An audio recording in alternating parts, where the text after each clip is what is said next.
Hey, Mr. Showtime here with another review from the Critics Collective.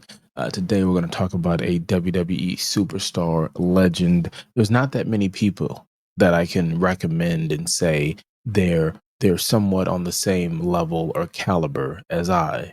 Showtime. Um, I was doing an autograph for my daughter not too long ago. She's trying to buy something, so it's not really an autograph as much as a signature, but I did it, and I did it better than most people can say.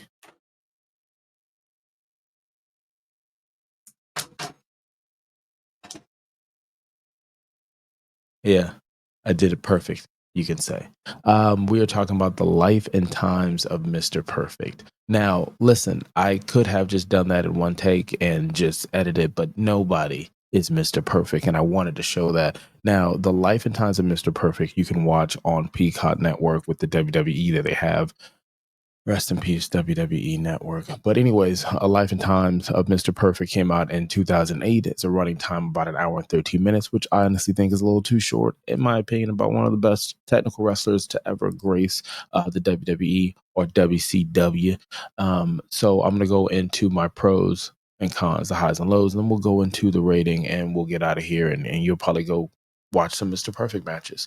Now, I will say hit the subscribe button, like, comment for more. If this is your first time here, if you've been here before, we appreciate you being here. Hit the subscribe button. Now, the cons for this one was I didn't know his personal issues. I think this is a certain time where um, not just the age of you're getting older for your heroes or the superstars you grew up with, but it's also you're coming with a time where you didn't have social media, you didn't have the looking glass that kind of lets you see things that I guess you didn't. Right now on Netflix, the WWE has their reality program where they're showing you how they script together an episode, a show, a pay-per-view, and make those decisions.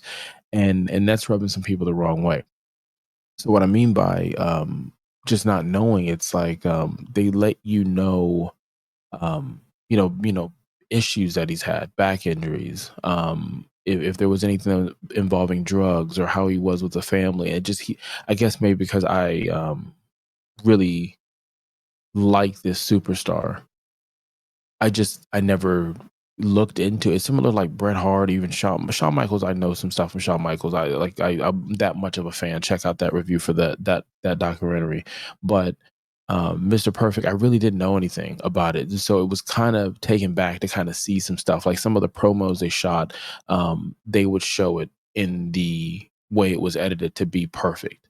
But watching it as a kid, it was like he was doing darts or doing a half court shot. I'm like, that's fucking Mr. Perfect. Like I remember telling friends, like, man, Mr. Perfect can do this. Like it'd be conversations of Mr. Perfect and Bo Jackson. And Bo Jackson will win, but still, but the point blank, it was like, man, those two, can you imagine if they were a tag team? They'd be perfect. I don't know what the tag team would be called. Put in the comments what you think the tag team will be called. But that was something that that probably the biggest thing I took back from that.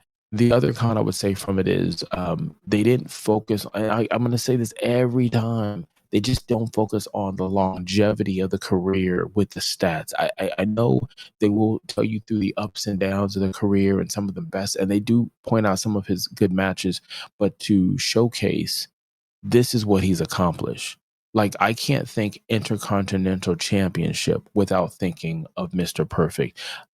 There's a list of wrestlers who I'm like, man, they should have won the gold. They should have had the main championship. And Mr. Perfect is one of those where I'm like, man, that it's a name that pops in my head of wrestlers that didn't win the big one, didn't have that stamp on their career.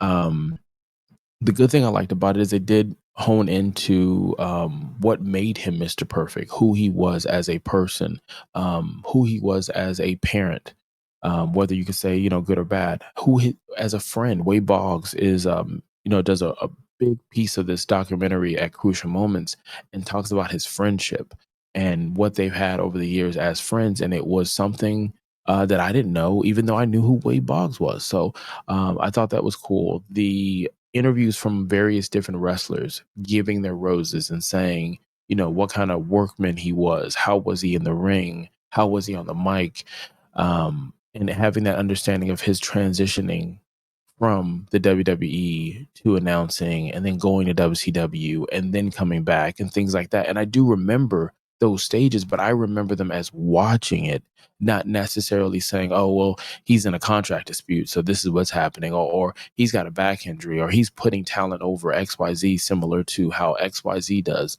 That wasn't something I was looking at. So with Mr. Perfect and this documentary, it is time to rate this documentary. And I'm not going to waste any of your time as far as saying that it could be excellent, which is perfect in the situation. This documentary is not perfect. But it is a must watch if you're a wrestling fan. If you're wondering why I'm such a fan of Bret Hart or Shawn Michaels or Stone Cold Steve Austin, Owen Hart. There's certain wrestlers that, in my opinion, that tell a story inside the ring. And this is one of those that does that. It is not Hulk Hogan, in my opinion. You can check out our conversation on that. And I'm going to rate this a 4. It's not just who it's about. I think they do a really good job, though I wanted more. I think they gave you enough time for what it is. You don't look at the watch saying it's too long. And I think it does what it needs to do. It does showcase how they created the gimmick that is Mr. Perfect. And it is a gimmick in a way that you do still see in professional or indie wrestling. It's that heel that you kind of love to hate. And it's really cool to watch him go through his career. I just wish more people knew about him, per se. Like Billy Graham is another documentary I've done for Billy Graham, the superstar brother.